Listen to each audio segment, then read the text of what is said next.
Hello and welcome to part 2 of the Group and Team Dynamics in Sport revision screencast. Now today's focus is going to be on Steiners' model of group effectiveness. So a really interesting kind of model. It basically looks at, a group is not always as effective as it should be. Okay, and if you have a look at this to put that into action, the model actually has a look at the reasons why a group that should be effective is not effective. So if you have a look at this, here's an example of a team here, 10 years ago now, what was termed the golden generation of English football. Okay, this team had extremely valuable players at the very top of their game in club football. However, when they played together for the national team, there was a massive underachievement, relatively speaking, to what they could have produced. Okay, and this model has a look at, why did this team, with all these exceptional individuals, not reach their maximum productivity, their maximum effectiveness, their potential productivity, you might say. Okay, and you flip that over and say, how come you got the English football team from the 2018 World Cup most recently? Okay, and you look at them and think, this team were expected to do very little. However, they massively overachieved. And what is it that they did that was different to this team? And we'll have a look at how some teams do not reach their maximum potential. We'll have a look at the kind of the drawbacks to those and what the reasons are behind them. So let's have a look then. If we start off then, Steiner basically came up with a very simple equation to look at why groups don't perform to their maximum effectiveness. So it looks like this. Actual productivity equals potential productivity minus losses due to faulty processes. Now, you might get that straight up. If you want me to just put that into words that might be a little bit more understandable, I'll do that now. So if we go from there, what does it mean? Well, actual productivity means your actual team performance. Okay, so what you actually performed in the game. Okay, and that is equal to your best possible performance, your maximum level of performance, minus the faults that take place in your performance. Okay, so every team would look around their team and think, right, all of us have a certain level we can achieve. Okay, the maximum we can achieve. We've all seen each other play at different times at their very best. But then when it comes to everyone working together in one big game, often there can be real faults in performance. Now, basically, researchers had a look at this, and they looked at kind of a specific example of how groups can effectiveness can actually decrease massively. Okay, and it looked at it in with the example of tug of war. And what happened was they looked at individuals. Let's just give an example, and it worked out that, say for example, on a tug of war, an individual pulling on a tug of war could pull the weight of 63 kilograms. Okay, so you'd expect if that one person teamed up with the second person, that one would then go to 126, and so on and so on. And basically what they did is they put together 8 people, and they all had a maximum kind of weight they could pull. When they actually put them into a group of 8, they only achieved 40% of what they would be expected to achieve, of kind of their potential. Okay, so what the theorists that looked at this basically found that the reasons behind them not reaching their potential productivity in a group were due to 2 key faults in performance. And those 2 key faults are motivation faults and coordination faults. Okay, so motivation faults then, if you think of an example, I don't know, let's say a rugby scrum. I don't know, you look at that 8 people in a rugby scrum. Some people in that rugby scrum might think, because they're in a bigger group, they don't need to try as hard. Okay, so they might think, I'm going to reduce my effort.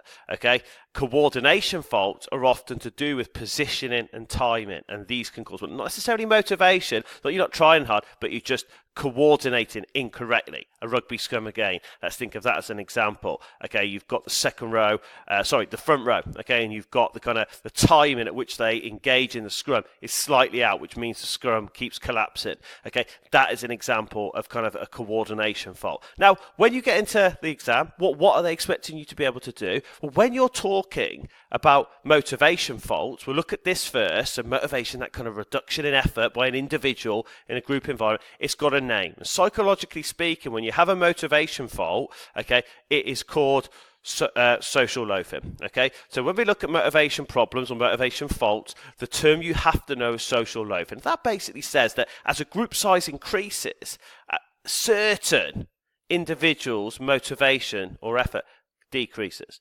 Okay, now we've all been there. You look at a team player, almost an exasperation sometimes if you're in a team, a majority of the team are working hard, and some people just don't try.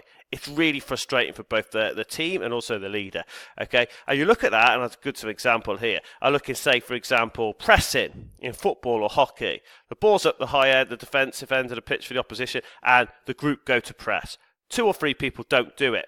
Okay, they can't be bothered because they think someone else will do it, and the whole thing breaks down. The team get out, and suddenly they're attacking against you. So that's just an example to make that kind of concrete in your brain on what this means. So when we have a look at this, then there's certain reasons behind individuals' motivation decreasing when they're in a group. Okay, and some of the reasons for those are an individual not feeling valued by the coach. Okay, also, an individual might see other teammates giving up, so they think, well, what's the point? Sometimes it's not as easy as saying, I can't be bothered. It could be due to the performer or the individual who reduces effort having a low self-confidence. I mean, there's other examples feeling, like a lack of accountability. For example, in a rugby score, no one can find out who's not pushing. Okay, so that could be one thing. Now, that is just the reasons behind what this happens. So you basically, what do you need to know? First fault, motivation. Okay, what does that mean psychologically speaking? It's called social loafing. Group size increases, motivation decreases for an individual, and then you've got to be able to just have an understanding of why does it happen then? Okay, and I suppose if you were going to say as a coach one thing you could do to try and prevent that, okay, I think the best one, you use it throughout the psychological factor specification. Positive reinforcement. If you praise one of these individuals who has reduced motivation when they act in some kind of team play, then you have a chance of strengthening that stimulus response bar towards team play.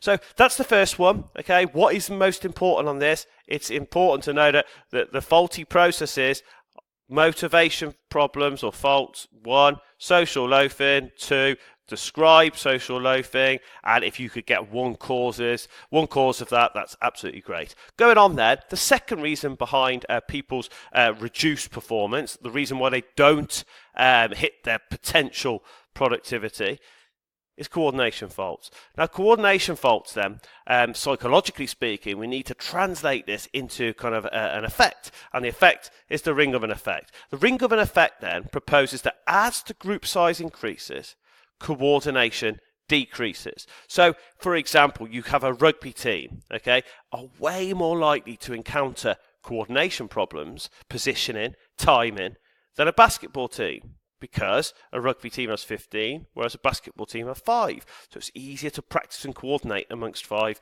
players. Okay, so I'll just give you a little bit of information here if this makes it easier for you. You don't have to write this, okay? Positioning and timing problems within team tactics. And I look at this and think hockey, okay? So a hockey player, from a short corner, a penalty corner, when a penalty corner comes over, all it takes is one person to be out of time and you're struggling. Rugby, line out, exactly the same.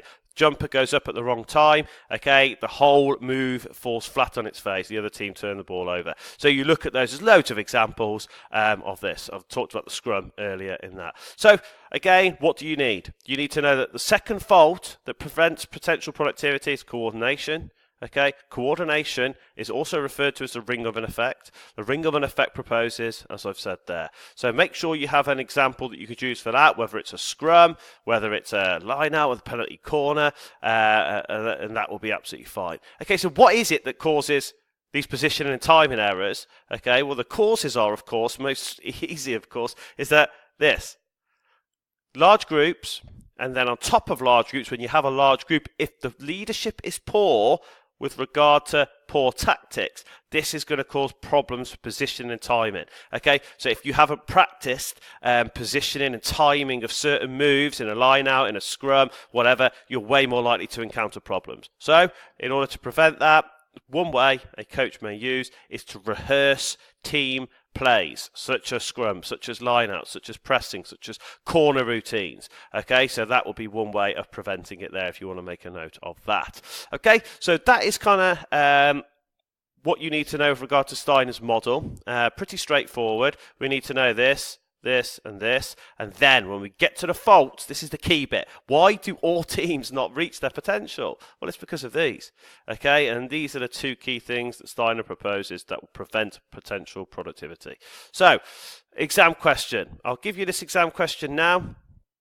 So on here, have a quick read of it. Steiner's model then. A group effectiveness refers to faulty processes.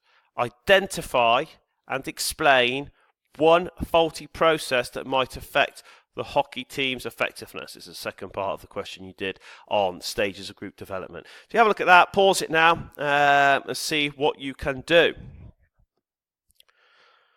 Okay, right, so let's have a look at the mark scheme on this.